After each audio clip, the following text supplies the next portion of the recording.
afternoon meditation. Let us open to Proverbs chapter 22, itong pamalandungan ng versikulo 7 ngadto sa versikulo 10. Panultihon, kapitulo 22, kapitulo 7 ngadto sa versikulo 7 ngadto sa versikulo 10. Ang unang basahon sa hubad sa Bisaya. Ang adunahan maghari sa kabos, ug ang tig panghulam ulipon sa tig pahulam. Versikulo 8, siya nga magpugas ug dili matarong, mag-ani o katalagman, ug ang bunal sa iyang kasuko mapakyas.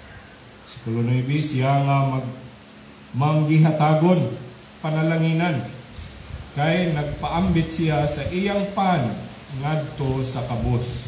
Versikulo 10, papahawaa ang mayubiton ug ang panaglalis mubiya, ug ang panag-away ug pagpakaulaw mo hunong.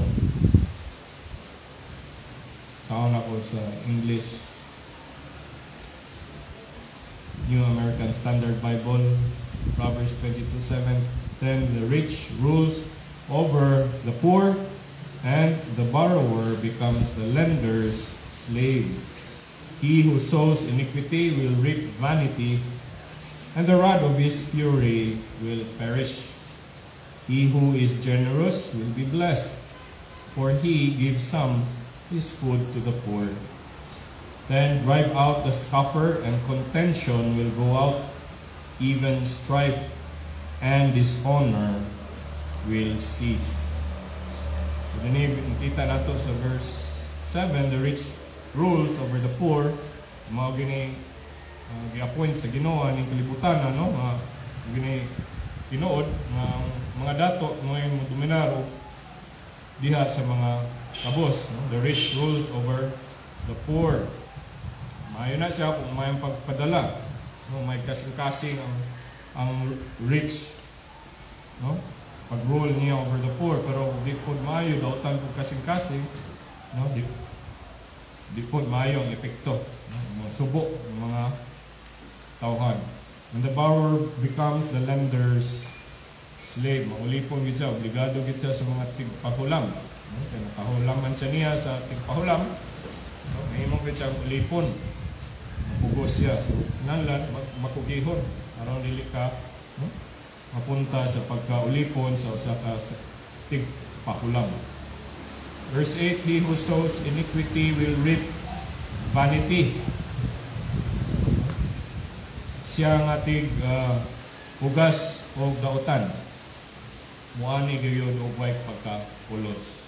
He will not get any good nor any satisfaction. Those that create trouble to others will have trouble for themselves. Klaro kay na, no? Kung sa ipugas sa tao, o ginayang anihon, magpugas gud sa kagubot, no? Muani gud pud sa kagubot. O mo po na ito makita sa Galatians 6:7-8.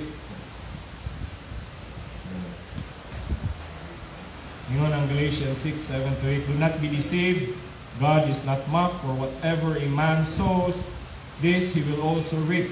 Verse 8, for the one who sows to his own flesh will from the flesh reap corruption, but the one who sows to the Spirit will from the Spirit reap eternal life. So, tinaw tayo.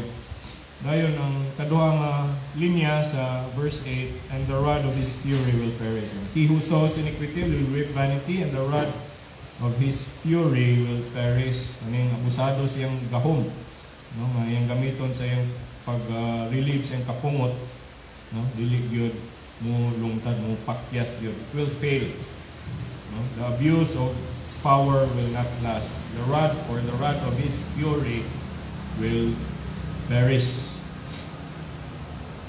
Verse 9, he who is generous will be blessed, for he gives some of his food to the poor. Siya mahinatagon, panalanginan. Okay, mahatag man sa siyang pan ngadto sa mga kabos. So, Saad ang pulong sa Ginoo nga no kinsa tong manggihatagon panalanginan. Panalanginan sa Dios o panalanginan po sa tao no nga iyang tabangan, tagaan, no, dili sa daoton, hindi no musulti og maayo kabahin niya. And then lain nga pinaka-generous sa atong palibot ng dili ang Ginoo. No? Kita nga nakadawat sa iyang grasya kaluoy, pinagis kaluwasan sa iyang bugtong anak si Ginoong Hesus. Generous gyud kay ang Ginoo nato, labaw pinaka-generous. Kita nga dili angay luwason, no? Tagaan o kaluwasan pinagi ng Kristo. Kita nga kabos sa pagkamatarong, puros kita dautan ang atong hibaw-an, wala kita pagkamatarong, no? Gi-providean ta siyang pagka-generous.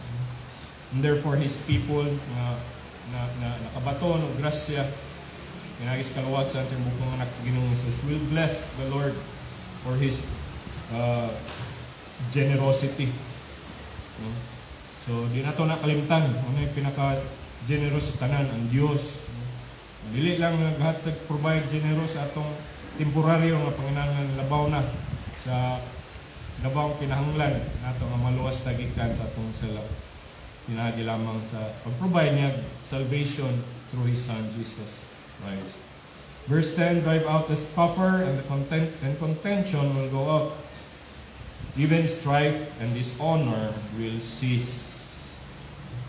Papawaa sa Bisaya, papawaa ang mayubiton ug ang panaglalis mubiya ug ang panag-away o pagpakaulaw mo uno. So tinaw kay din ang tawana ang mayubiton nagdala gyud og kagubot.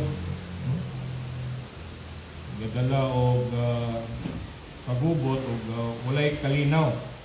Usa kung dili gyud sa mabadlong, no?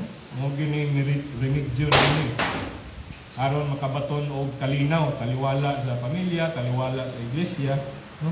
Papawaon gini siya ang mayubiton. Ni kapahawa na niya ang panaglalis mubiya, no? Ug ang panag-away o pakaulaw mo hunong nga Dios. So nay magpabili na ang kalinaw ug mas taliwala man sa pamilya o sulod sa iglesia. So muna, no? Dapat kita mag-ani nga kahimtang mapunta ta sa pagka maabot no nga papawaon ta. Hope and pray na walay maingani sa ato. May the Lord bless our meditation sa Proverbs 22:7. Let us now again all stand para sa kaduang hymno, Brother Dan.